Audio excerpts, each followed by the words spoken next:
As the screen went dark, Marcus turned to find Talia watching him with amused bioluminescent patterns dancing across her skin. "Xenobiological research," she quoted, her forearms crossed in a gesture he'd come to recognize as playful skepticism. "Well, we have been studying our biological compatibility quite thoroughly," he replied, pulling her close. "Very hands-on research." Talia laughed, the sound like wind chimes in the quiet of the research station. "And now we have official permission to continue our studies." "For science, of course," Marcus murmured against her skin. "Of course," she agreed, her forearms encircling him completely. "Though I think what we've discovered goes beyond science. The Valerian ancestral memories will now carry the experience of loving across species, across worlds." "That's a lot of pressure," Marcus said, only half joking. "Our relationship is going to be remembered by generations of Valorians?" Talia's skin glowed with warm patterns as she guided him toward the bedroom. "Then let's make sure we give them memories worth preserving." 1 year later, the research station had expanded into a small but thriving diplomatic outpost. Earth's first contact team had grown into an official embassy, and the Valerian delegation maintained a permanent presence. Initial wariness had given way to cautious cooperation, with scientific and cultural exchanges flourishing under the careful guidance of two people who had bridged the gap between worlds. Marcus stood on the observation deck, watching the twin moons rise over the alien landscape. So much had changed since that day he'd impulsively offered a stranded visitor a banana. Behind him, the door slid open, and Talia entered, her skin glowing with the special patterns reserved only for him. "The Council has approved our request," she said, all forearms animated with excitement. "We can establish the Joint Xenobiology Research Center." And her skin flushed with deeper colors. "They've also approved our formal bond ceremony." Marcus pulled her into an embrace that had become as natural as breathing. "Earth's diplomatic corps signed off too. Apparently, we've become too valuable as interspecies liaisons for anyone to object to making it official." "Practical of them," Talia observed, her eyes sparkling with humor. "Humans can be pragmatic when it suits us," Marcus laughed. "Besides, the fact that neither of us sprouted extra limbs or started glowing in the dark, well, one of us was already doing that, has reassured the xenophobes on both sides." Talia's four hands found his face, his shoulders, his hands, touching him in the way that had become their own private language. "When I crashed on this planet, I expected to complete a routine survey mission. I never expected to find a home. When I offered you that banana, I was just following first contact protocols," Marcus replied softly. "I never imagined you'd become my most trusted guardian." "And you, mine," Talia whispered. Outside the window, a shooting star streaked across the sky between the moons, a symbol that both their cultures, separated by light years and evolution, somehow shared. Perhaps the universe had more in common than differences after all. As night deepened, Marcus and Talia stood together at the threshold of a new chapter, not just for themselves, but for both their peoples. Their unusual bond, begun with a simple offering of fruit, had opened a path between worlds that neither could have imagined alone. And as they moved together toward their quarters, skin against skin, heartbeats synchronizing despite their different rhythms, they carried with them the profound truth they had discovered, that love, like life itself, finds a way, even across the stars. The cabin's rustic interior felt impossibly primitive to Vaeris as Ethan guided her to a worn leather couch near the stone fireplace. Her people's dwellings featured self-adjusting environmental controls and interactive surfaces that responded to thought patterns. This place, all wood and cloth and metal fixtures, seemed like stepping back into ancient history. "Sit here," Ethan instructed, helping her onto the couch. "I'll get my first aid kit." As he disappeared into another room, Vaeris examined her surroundings warily. Shelves lined with physical books, an outdated technology her people had abandoned generations ago. A kitchen area with manual cooking implements. Photographs in frames showing Ethan with others of his kind, all wearing similar uniforms. Her universal translator continued to calibrate itself to Earth's dominant languages, occasionally producing strange static in her ear. The device, implanted behind her ear during childhood, was sophisticated enough to adapt to most known species' communication patterns, but it had never been programmed for human languages specifically. Ethan returned carrying a white box emblazoned with a red symbol. "This might sting," he warned, kneeling beside her and opening the kit. "I need to clean the wound before bandaging it." Varys watched his hands warily as he dampened a cloth with clear liquid.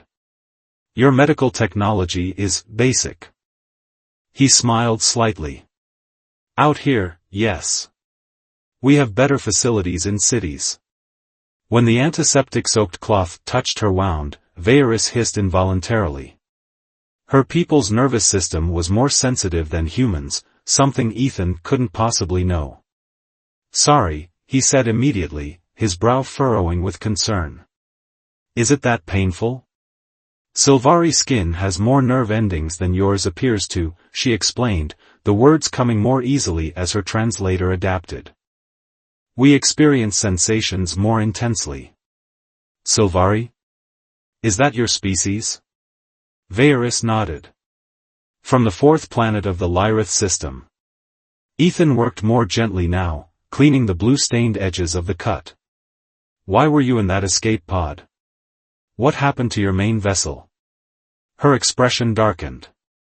"Border dispute. Another species claiming rights to an asteroid belt in our system. My research vessel was caught in the confrontation." She paused, watching him apply a bandage to her arm. "I was the only one who reached an escape pod in time." The weight of her words hung in the air between them. "The only survivor." Ethan recognized the hollow look in her eyes. He'd seen it in the mirror after losing members of his own unit in Afghanistan. "I'm sorry," he said simply. Varys tilted her head, studying him. "You express sympathy for an alien whose people consider yours enemies?" "I express sympathy for anyone who's lost people they care about." He finished securing the bandage and moved to examine her injured leg. "Does your species eat food similar to humans? You must be hungry." The question caught her off guard. Her people's information about humans portrayed them as self-serving and ruthless, not concerned with an enemy's comfort. Yes. We require protein, carbohydrates, and various minerals, though the proportions may differ." Ethan nodded. "I'll make something simple. Soup might be best, easier to digest if our foods are different." As he moved to the kitchen area, Varys tentatively flexed her leg. The pain had subsided somewhat, likely just a severe bruise rather than a fracture. She watched Ethan with cautious curiosity as he prepared food, his movements efficient and practiced. "You live alone here," she observed. "Separated from your kind." "Why?" His hands paused briefly before continuing to chop vegetables. "After my military service ended, I needed space. Quiet. Time to process what I'd experienced." He glanced back at her. "Sometimes being around too many people can be overwhelming." Varys found herself nodding in understanding. Among her people, such isolation would be viewed with suspicion. The collective was valued above individual needs. Yet she couldn't deny the appeal of this peaceful solitude, especially after the chaos of the attack. "How long will your people search for you?" Ethan asked, adding ingredients to a pot.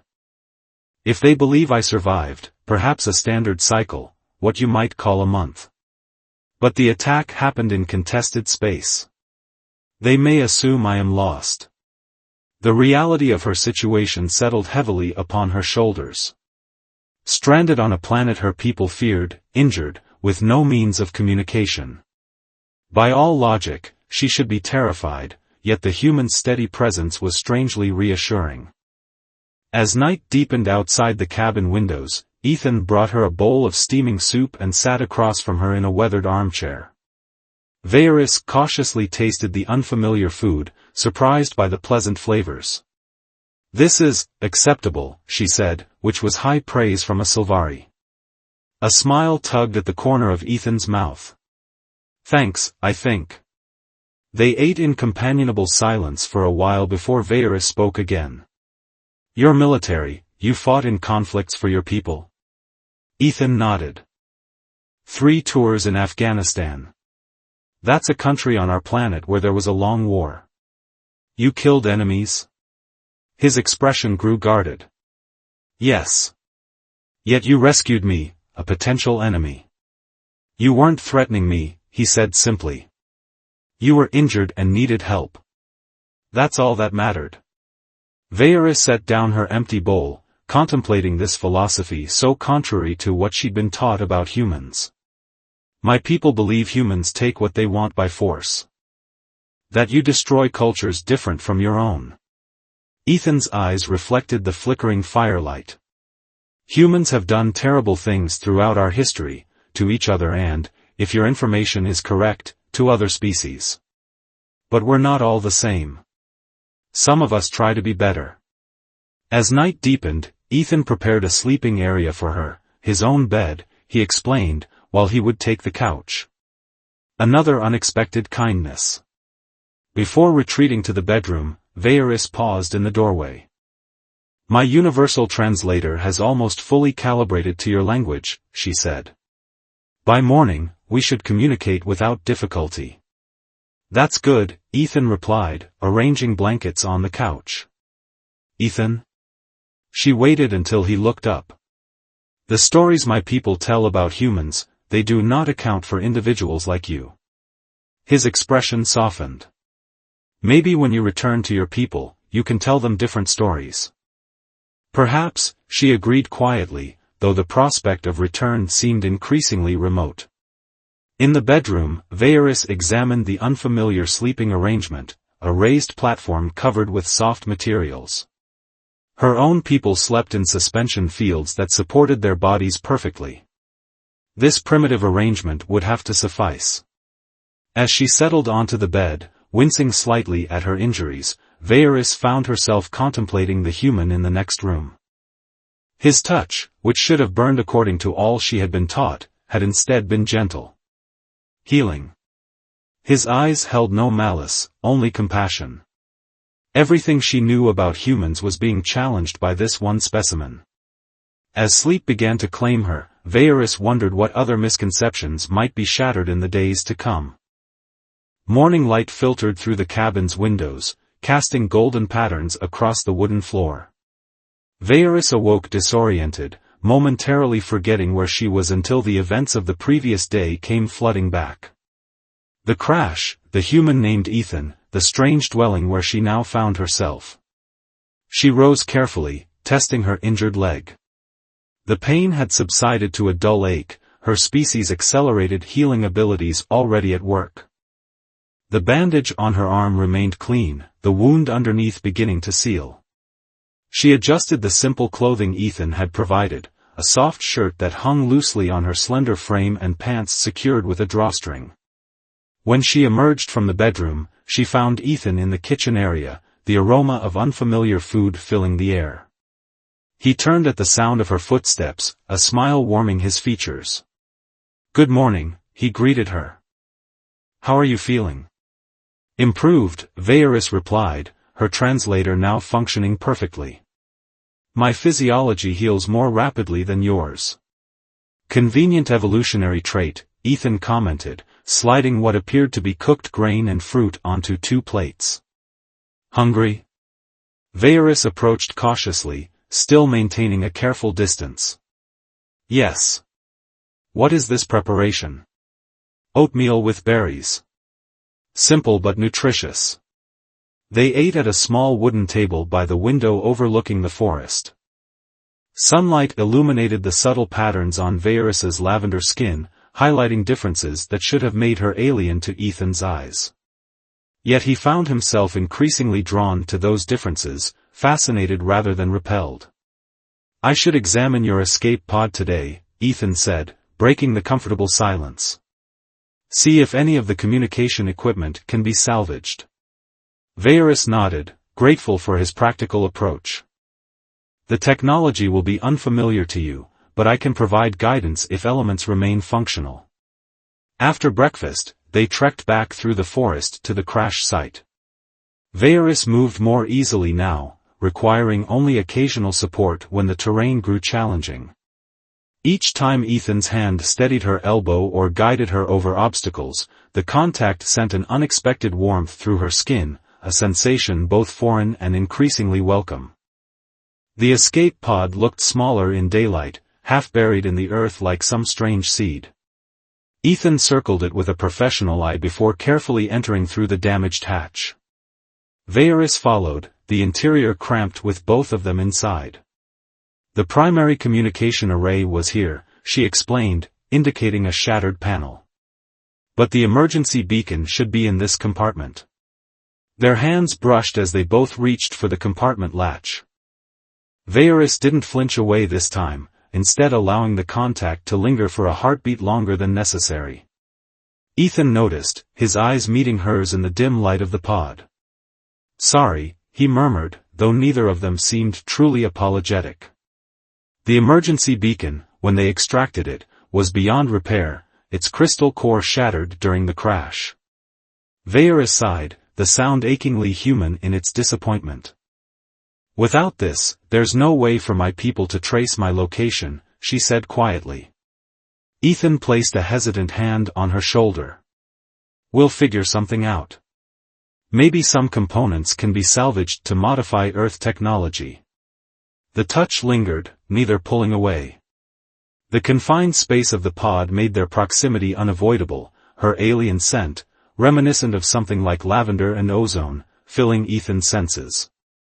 "You keep assisting me," Vaeris observed, her violet eyes searching his face. "Even knowing I may be stranded here indefinitely." "Why?" Ethan considered the question. "Because it's the right thing to do," he answered simply. Then, with a slight smile, "and because I've grown to enjoy your company." Something shifted in Vaeris's expression, surprise, perhaps, or the recognition of a sentiment she hadn't expected to encounter on this feared planet. Back at the cabin, they spent hours attempting to integrate salvaged components with Ethan's radio equipment, working side by side at his small desk. Their fingers frequently touched over tools and wires, each contact a little less startling than the last. By evening, despite their best efforts, they had made little progress. "We should continue tomorrow," Ethan suggested, noting Vaeris's drooping shoulders. "You need rest." She nodded, setting aside a circuit board. "Your species requires significant sleep periods. Mine normally needs less, but healing accelerates the need." As Ethan prepared a simple dinner, Vaeris observed him with growing curiosity. His movements were efficient, his manner direct yet kind. Nothing like the bloodthirsty conquerors described in Sylvari cautionary tales. When he noticed her watching, he didn't grow defensive or suspicious. Instead, he smiled and explained what he was cooking, inviting her closer to observe. "Would you like to learn?" he asked, holding out a wooden spoon. Hesitantly, Vaeris approached and accepted the utensil. Ethan positioned himself behind her, guiding her hand as she stirred the simmering stew. His chest nearly touched her back, his breath warm against her neck. "Like this," he murmured, his hand covering hers. The intimacy of the moment caught them both by surprise. When Vaeris turned her head slightly, their faces were inches apart. For a breathless moment, neither moved, then Ethan stepped back, clearing his throat. "You've got it," he said, his voice slightly rougher than before. That night, as they sat before the fireplace sharing a meal, conversation flowed more easily. Vaeris described her world, the floating cities, the bioluminescent forests, the intricate social structures of Sylvari society. Ethan spoke of Earth's diversity, its complex history, the beauty and struggle of human existence. "Your species contains multitudes," Vaeris observed. "Perhaps that is why others fear you. You are unpredictable, capable of both tremendous cruelty and unexpected kindness. Like most sentient beings, I imagine, Ethan replied. As the evening deepened, Vaeris suddenly shivered, her lavender skin taking on a concerning bluish tinge. Are you cold? Ethan asked, concerned.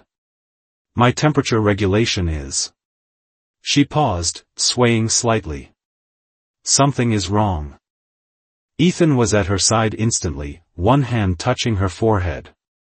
You're burning up. Is this normal for your species? No, she whispered, her voice weak. Perhaps incompatibility with Earth's microorganisms. Her eyes rolled back as she collapsed against him. Ethan caught her, alarm surging through him as he lifted her slight form and carried her to the bedroom. Without medical knowledge of her species, he was working blind, but he knew enough about fever to recognize the danger.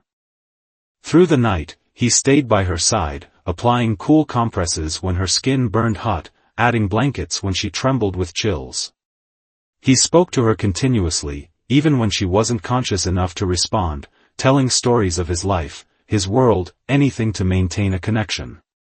Near dawn, as faint light began to filter through the window, Vaeris's fever finally broke. Her eyes fluttered open, focusing slowly on Ethan's exhausted face.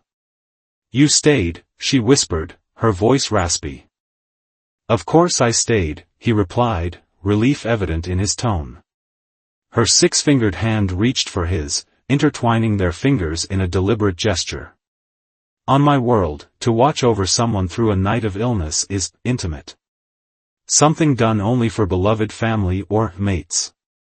Ethan's thumb traced gentle circles on the back of her hand. It's not so different here. Vaeris studied their joined hands, alien and human, different yet somehow fitting together. With her free hand, she reached up to touch his face, tracing the contours of features so unlike her own yet increasingly dear to her. The stories were wrong, she murmured. Your touch does not burn with violence. How does it burn? Ethan asked softly, leaning slightly into her touch. Instead of answering with words, Vaeris drew him closer until their lips met. The kiss was tentative, exploratory, the first contact of its kind between their species. Her lips were cooler than a human's, slightly firmer, but the sensation sent warmth spreading through Ethan's chest nonetheless. When they parted, both slightly breathless, Vaeris's violet eyes held a mixture of wonder and uncertainty. Like that, she whispered. It burns like that.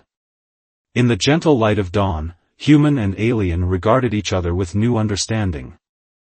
The boundaries between them, physical, cultural, biological, seemed suddenly less insurmountable than either had believed possible.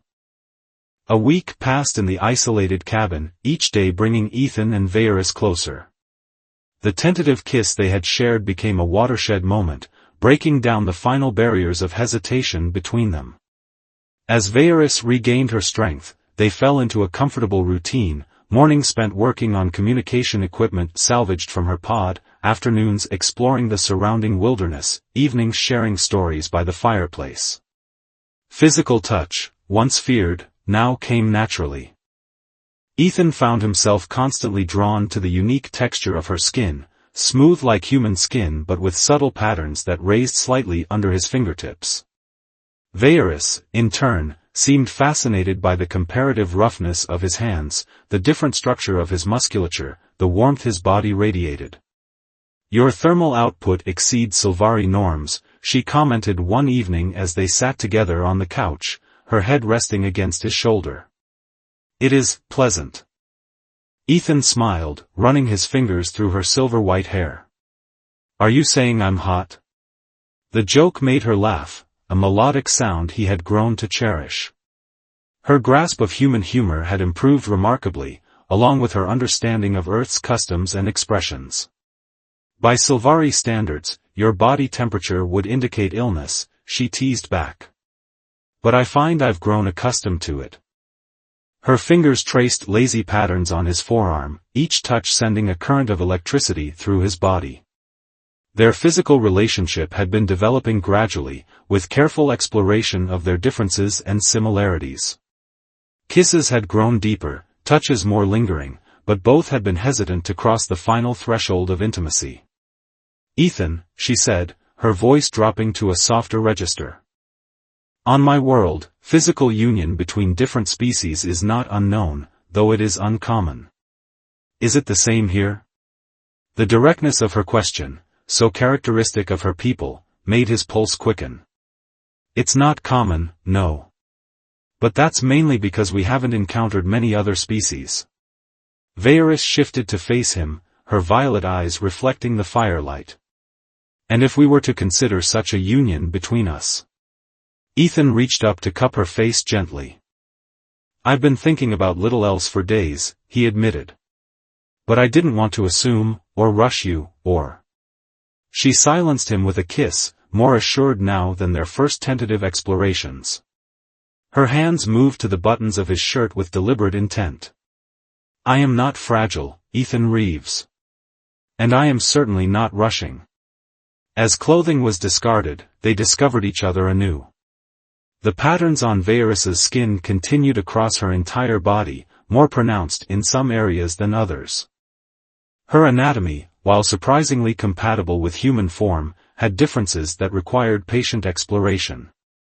Ethan took his time, learning what brought that musical sigh to her lips, what caused her violet eyes to flutter closed in pleasure.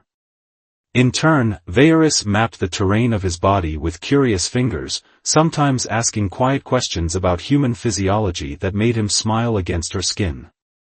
When they finally joined, the sensation was unlike anything either had experienced, familiar yet alien, intense yet tender.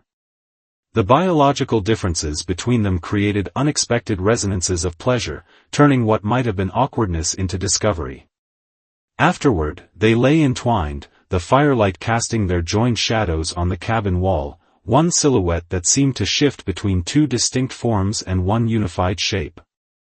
"Among my people," Varys murmured, tracing the line of his jaw, "this would forge a bond recognized by our community. Not marriage as you understand it, but a connection acknowledged as meaningful." Ethan tightened his arms around her. "It's meaningful to me, regardless of what anyone else would call it." She smiled against his chest. "I never imagined finding such connection on a world I was taught to fear." The peaceful moment was shattered by a sound that made Ethan sit bolt upright, the unmistakable thrum of helicopter rotors approaching. "Military," he said grimly, reaching for his clothes. "They must have detected signals from your pod. Get dressed, quickly." Fear flashed across Varys's face, not the terror she'd shown when they first met, but a more specific concern. "Will they take me away?" "Not if I can help it," Ethan promised, though uncertainty gnawed at him. They dressed hurriedly as the helicopter sounds grew louder. Ethan grabbed his rifle, not to use, but as a statement of territorial rights, and led Varys onto the porch just as a sleek black helicopter descended into the clearing before his cabin. The insignia on its side belonged to a specialized division of military intelligence he recognized from his service days. 4 armed soldiers disembarked, followed by a civilian-dressed man whose bearing screamed government authority. Ethan positioned himself slightly in front of Varys, his stance protective but not aggressive. "Major Ethan Reeves," the civilian called out, approaching with a confidence that suggested he knew exactly who Ethan was. "I'm Director Thomas Walsh, Department of Special Affairs. We detected unusual energy signatures in this area 5 days ago. I see you've found the source." Walsh's gaze shifted to Varys, his expression unervingly clinical. "First confirmed extraterrestrial visitor to Earth. She needs to come with us for debriefing and medical evaluation." "Her name is Varys," Ethan said firmly. "And she's not going anywhere unless she chooses to." Walsh's eyebrows rose slightly. "This isn't a request, Major. National security protocols are clear regarding extraterrestrial contact. She crashed here accidentally. She's a researcher, not a threat. That determination isn't yours to make." Walsh's tone remained reasonable, but his eyes hardened. We're not suggesting indefinite detention, just standard protocols. Surely you understand the significance of this contact. Ethan felt Varys's hand slip into his, squeezing gently. He glanced at her, seeing resignation mixing with fear in her expression. Perhaps I should go with them, she said quietly. If their intentions are as stated, cooperation may be wisest. And if they're not? Ethan whispered back. Walsh stepped closer, his voice lowered. Major Reeves, your service record is exemplary. Don't compromise it by obstructing essential procedures. He paused, studying their clasped hands with sudden understanding. You've grown attached to the visitor. That's understandable but complicates matters. Her name is Varys, Ethan repeated, more forcefully. Very well. Varys will be treated with all diplomatic courtesy, Walsh conceded. You're welcome to accompany us to the facility, remain present during initial questioning. But we must insist on proper containment protocols until we've established full biological compatibility and security clearance. Ethan recognized the compromise for what it was, the best he was likely to get without resorting to measures that would only make things worse for both of them. He looked at Varys, the question in his eyes. I will go, she decided, straightening her shoulders with dignity. But Ethan accompanies me, and I retain all rights as a sovereign being from another world. Walsh nodded. Agreed. You have 1 hour to gather essential belongings. As the officials retreated to a respectful distance, Ethan led Varys back inside the cabin. The moment the door closed, he pulled her into his arms. I won't let them separate us, he promised, his voice rough with emotion. Varys pressed her forehead against his. Our worlds were bound to collide eventually. Perhaps this is necessary, a first step toward formal contact between our species. Or a step toward exactly what your people feared, Ethan countered. As they packed a small bag with her few possessions, the reality of their situation settled heavily between them. The intimacy they had found, so fragile and unexpected, now faced external forces neither could control. Their private universe of two was expanding, for better or worse. Before they left the cabin, Varys pulled Ethan into a final desperate kiss, as if trying to imprint the sensation of their connection. Whatever happens, she whispered against his lips, remember that you changed everything I believed about your kind. One human can make that difference. Ethan held her gaze, making a silent vow that transcended words. As they walked toward the waiting helicopter, his mind was already calculating, planning, ways to ensure this wasn't an ending, but merely a complication in a story still unfolding. The government facility was exactly what Ethan had feared, sterile, impersonal, and designed for containment rather than comfort. Located underground in what appeared to be an abandoned missile silo, it housed laboratories, interrogation rooms, and secured living quarters where Varys was installed despite Ethan's protests. 3 days of endless questioning followed. Officials from various agencies took turns interviewing Varys about her species, her technology, her world's capabilities and intentions. Though they maintained a veneer of diplomatic courtesy, Ethan recognized the underlying current of military assessment. They were gauging potential threats, not fostering understanding. They see me as a security risk, Varys observed on the evening of the 3rd day, when they were finally allowed a private moment together in her quarters. The room was comfortable enough but monitored by cameras Ethan had quickly identified from his military training. They see everything unknown as a risk, Ethan replied, sitting beside her on the edge of the narrow bed. He kept his voice low, though he knew their conversation was likely being recorded. It's how our species has survived. Varys's fingers intertwined with his, her touch a small defiance against their clinical surroundings. Director Walsh mentioned further testing tomorrow. The way he described it. Her voice trailed off. What kind of testing? Ethan asked sharply. Tissue samples. Physiological responses to various stimuli. She hesitated. They wish to understand how my biology functions. Anger flared in Ethan's chest. When he'd accompanied Veyris to the facility, Walsh had promised respectful treatment, not treating her like a laboratory specimen. Though they hadn't physically mistreated her, the psychological pressure was mounting. Each day, she seemed more withdrawn, the spark in her violet eyes dimming. "This isn't right," Ethan said firmly. "You're a sentient being, not an experiment." Veyris smiled sadly. "This confirms what my people believed about humans. Your authorities view other species as subjects to be studied and controlled." "Not all of us," Ethan reminded her, squeezing her hand. "Remember?" Their eyes met in silent communication, weeks of growing intimacy allowing them to convey what couldn't be safely spoken aloud.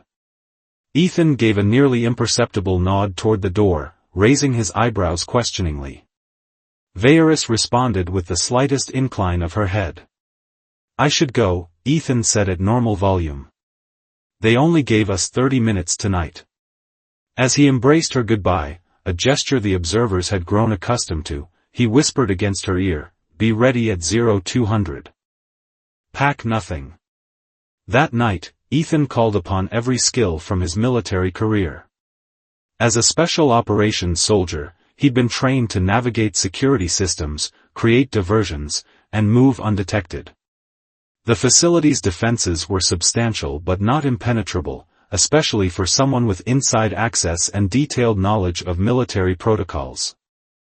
At precisely 0200, the facility experienced a cascading power failure affecting non-essential systems, including security cameras and electronic door locks.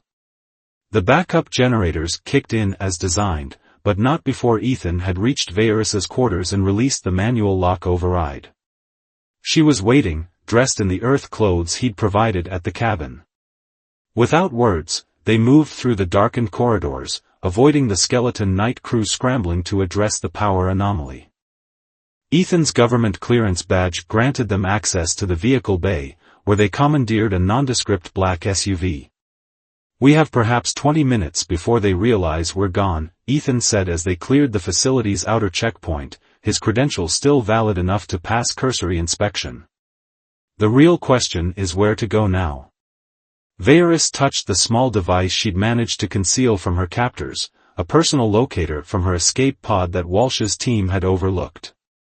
"If we can reach higher elevation, this might still connect with passing vessels from my system." The radio silence could mean many things, not necessarily that they've abandoned the search. They drove through the night, heading for the most remote mountain range within reach. As dawn broke, they abandoned the SUV at a hiking trailhead and continued on foot, climbing steadily upward. By midday, they reached a rocky plateau offering unobstructed views of the sky. "This should work," Veyris said, activating the device. It emitted a soft humming noise as its components aligned. "Now we wait." They made camp in a sheltered overhang, knowing pursuit would be organized and thorough. Ethan had brought only essential supplies, water, food, a thermal blanket, and his sidearm. As night fell, they huddled together beneath the blanket, seeking warmth and comfort in each other's arms. "If this works, if your people find us, what happens?" Ethan asked, giving voice to the question that had haunted him since their escape. Veyris was silent for a long moment, her fingers tracing the contours of his face as if memorizing them. "I would return to my world," she finally said. "To report what I've learned about Earth, about humans. To correct the misconceptions my people have held." "And us?" The question was barely audible. She kissed him then, a kiss that carried the weight of impossibility, of worlds separated by vast distances and vaster differences. What exists between us was never meant to be, by any logical standard. Yet it is the most real thing I have experienced in this strange journey. They made love beneath the stars, their union now familiar yet still wondrous, each touch imbued with the bittersweetness of potential farewell. Afterward, as Vaeris lay in his arms, the locator device suddenly emitted a series of rapid pulses. "They've received my signal," she said, sitting up abruptly. "A Sylvari vessel is in this system, changing course to investigate." The reality of imminent separation crashed over them like a physical wave. Ethan pulled her close again, his throat tight with emotions he couldn't articulate. How long? Hours, perhaps. By dawn, certainly. They spent those precious final hours talking, planning, imagining impossible futures. Vaeris would tell her people the truth about humans, their complexity, their capacity for both cruelty and compassion. She would advocate for formal contact, for diplomatic relations rather than fearful avoidance. "I will return," she promised as the first light of dawn touched the eastern horizon. "Not as a stranded refugee, but as an official emissary. I will find you again, Ethan Reeves." "I'll be waiting," he replied, knowing the promise might be impossible to keep but needing to make it nonetheless. The Sylvari ship appeared as a shimmering distortion in the morning sky, gradually solidifying into a sleek vessel unlike any human aircraft. It hovered silently 100 meters above the plateau, a beam of pale blue light extending downward. "This is my transport," Vaeris explained, her voice steady despite the tears glistening in her violet eyes. "They will examine me for confirmation of identity before revealing themselves fully." Ethan nodded, understanding the caution. "Will they see me as a threat?" "They will see you as I describe you, the human who changed everything." His arms tightened around her one last time. In the distance, the sound of helicopter rotors signaled that their pursuers were closing in. Time had run out. "Go," he urged, stepping back reluctantly. "Before Earth's authorities complicate things further." Vaeris stepped into the blue light, her form immediately weightless within its beam. As she began to rise toward the waiting ship, her eyes remained locked with Ethan's, violet meeting brown across a diminishing distance that somehow represented the vast gulf between their worlds. Just before she disappeared into the vessel, her voice reached him one final time. "Remember, Ethan, sometimes the stories we're told aren't the truth. Sometimes we must write new ones." The ship vanished moments later, accelerating beyond visual perception just as the military helicopters crested the nearby ridge. Ethan stood alone on the plateau, facing the consequences of his choices with no regrets. 6 months passed. Ethan endured interrogations, temporary detention, and eventually a dishonorable discharge from his reserve military status. He returned to his cabin in the mountains, more isolated than ever yet carrying the memory of Vaeris like a flame against the darkness. On a clear autumn evening, as he chopped wood outside his cabin, the air suddenly charged with familiar energy. Looking up, he watched a diplomatic vessel materialize in the clearing, smaller than the rescue ship, but unmistakably of Sylvari design. The hatch opened, revealing a figure he would have recognized anywhere. Vaeris stood framed in the doorway, dressed now in the formal attire of her people, her silver-white hair elaborately styled to signify status. "Official emissary Vaeris, representing the Sylvari Confederation," she announced formally, though her violet eyes sparkled with private emotion. "I seek audience with the human Ethan Reeves regarding the establishment of preliminary diplomatic relations between our worlds." Ethan set down his axe slowly, a smile spreading across his features. "The human Ethan Reeves welcomes the emissary and suggests discussions might begin over dinner." As Vaeris descended from the vessel, her formal demeanor melted away. She moved into his waiting arms with the certainty of coming home, her touch igniting the connection that had defied everything both their worlds believed impossible. "I told you I would return," she whispered against his lips. "Never doubted it for a moment," Ethan replied, knowing it for the beautiful lie it was. Above them, stars emerged in the darkening sky, no longer insurmountable barriers but bridges between worlds that had begun to learn new stories about each other, one touch at a time.